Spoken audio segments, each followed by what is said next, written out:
Good morning दोस्तों। आज हम लोग देखेंगे energy stored in a capacitor.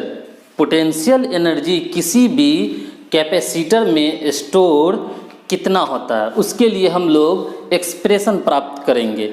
देखिए, किसी भी पोटेंशियल एनर्जी को ज्ञात करने से पहले कई बार हम लोग ज्ञात कर चुके हैं। हम लोगों को वर्क डन जानना होता है। ठीक उसी प्रकार यहाँ भी जब potential energy of a capacitor हम लोग ज्ञात करेंगे तो हम लोग को जानना पड़ेगा कि एक अनावेशित चालक पर, कैपेसिटर पर जब हम आवेश देते हैं तो आवेश देने के क्रम में कितना कार्य किया जाता है। जब अनावेशित कोई कंडक्टर है, जब उसको पहला आवेश दीजिएगा तो नो कार्य, कोई कार्य नहीं होगा, क्योंकि कार्य बल के कारण होता है। और पहला आवेश जब देते हैं तो उसको एगेन करने वाला कोई वहाँ पे नहीं होता है। लेकिन जब पहला दे देते हैं तो धीरे धीरे छोटे छोटे टुकड़ों में उसे फिर आवेश देना, माना कि क्यू आवेश देना चालू करते हैं। जब पहला के बाद आवेश देते हैं हम लोग, तब उसको एगेन रिपेल करने वाला एक रिपल्सिव फोर्स लगता है, जिसके कारण वर्क डन होता है। आइए हम लोग देखते हैं इसका कैलकुलेशन कैसे होगा। सबसे पहले हम लोग मानते हैं कि एक अनावेशित चालक है। इस टॉपिक का दूसरा नाम potential energy of a conductor भी है। कुछ बुक ऐसे भी लिखता है। इस पर जब हम लोग पहला आवेश दिए, फर्स्ट क्यू आया, Q1, तो कोई कार्य नहीं हुआ, क्योंकि इसको लाने के समय एगेन करने वाला कोई नहीं है।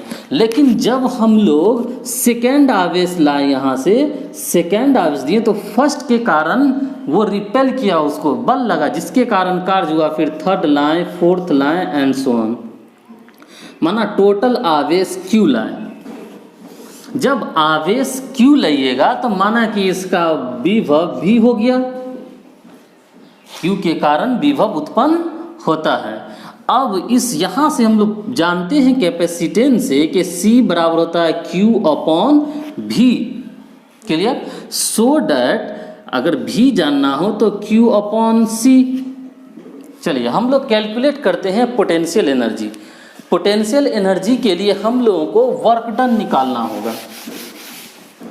तो वर्क डन पहले छोटे छोटे टुकड़ों में हम लोग दिए, छोटे छोटे भाग में देंगे, तो स्मॉल वर्क डन छोटे आवेश के लिए हम लोग ज्ञात करेंगे। और हम लोग जानते हैं कि वर्क डन W बराबर होता है QV।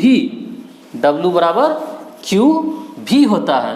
उसी सूत्र का प्रयोग करेंगे हम लोग, क्योंकि basic definition of the potential difference is the ratio of the work done and test charge is called work done। वहाँ से ये निकला है कि V equal to QW upon Q।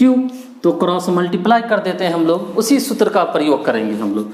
तो DW इजकल टू QDV।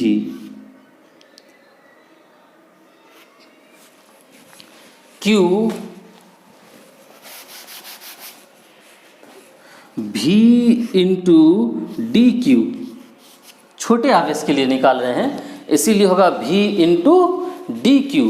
अब हम लोग इसका, ये हो गया अपना डिफरेंशियल इक्वेशन के टर्म में। अब हम लोग इसको निकालेंगे, यहाँ से हम लोग निकाल लेंगे, डिफरेंशियल को इंटीग्रेट कर देते हैं तो फंक्शन बाहर चलाता है। मैथमेटिक्स टर्म है ये, क्या महताब? तो DW इजकल टू हो जाएगा, V का मान डाल दीजिए। तो V का मान डालिएगा, V का मान हम लोग जानते हैं 1/4 pi epsilon not Q upon R। नहीं, वो नहीं डालना है, बल्कि हम लोग कैपेसिटर के बारे में पढ़ रहे हैं, तो कैपेसिटेंस से रिलेटेड फार्मूला डालेंगे कि we know that C equal to Q upon V, so that V equal to Q upon C। ये यहाँ पे हम लोग डाल देंगे V की जगह, तक Q upon C into DQ। Now integrating both side, अब हम लोग बोथ साइड इंटीग्रेट कर देंगे। जब इंटीग्रेट कीजिएगा तो ये DW integration of Q upon C DQ। देखिए C कांस्टेंट है यहाँ, और इसका लिमिट ले लेते हैं हम लोग 0 से, यानी अनावेशित से माना था हम लोग के Q तक गया ये।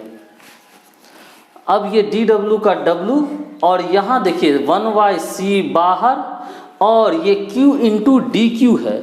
तो अगर कहीं पर x इंटू डी एक्स होता है तो इसका इंटीग्रेशन होता है एक्स स्क्वायर प्लस c होता है इंडेफिनिट के लिए, डिफिनिट है तो c नहीं लगेगा। यहाँ q इंटू डी क्यू का हो जाएगा Q square upon 2, Q square upon 2। Power एक जुट जाता है और उसी से n+1/n+1n सूत्र से हो गया। इसका लिमिट डाल देंगे 0 से q तक। नाउ 1/c, अब q को हटा के पहले अपर लिमिट, फिर इस q को हटा के लोअर लिमिट तक, q की जगह q रखें -0 का स्क्वायर अपॉन 2। तो w इजकल टू निकल गया, इसे मल्टीप्लाई करेंगे तो q स्क्वायर अपॉन 2c, ये कार्य निकला। और हम लोग चर्चा कर चुके हैं कि यही कार्य इसका पोटेंशियल एनर्जी होगा। तो पोटेंशियल एनर्जी अगर कोई पूछे, आवेश और कैपेसिटेंस मालूम हो तो U equal to Q square upon 2c। लेकिन जनरली हम लोगों को कैपेसिटेंस मालूम नहीं होता है, आवेश और विभव मालूम होता है भी। तो उसके रूप में आप देखेंगे तो बुक में ये दे रखा होता है, तो हम लोग केवल क्या करेंगे, सब्स्टिट्यूट कर देंगे कुछ वैल्यू। क्या सब्स्टिट्यूट करना है कि यहाँ से देखिए C को हटाना है।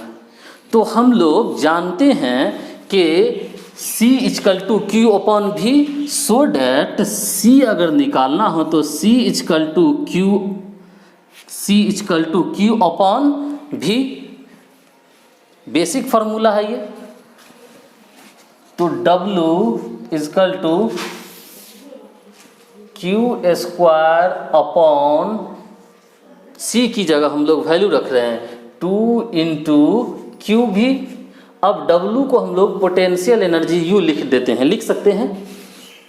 तो एक Q से Q कैंसिल, ये हो गया 1/2, और ये भी ऊपर चला गया तो हो गया ये Q भी। तो याद रखिएगा, potential energy of a capacitor होता है half of work done. Actual में ये वर्क डन है, W इजकल टू क्यू भी, उसी का सूत्र बन जाता है। तो 1/2 क्यू भी हम लोग याद रखेंगे। एक तो ये फॉर्मेट में जनरली बुक में दिया रहता है Q और V के रूप में, दूसरा CV के रूप में दिया जाता है, फिर आवेश नहीं होता है वहाँ पे। तो इसके लिए हम लोग फिर सब्स्टिट्यूट कर देंगे। आप ये रिक्वायर्ड है अपना, इसको याद रखेंगे।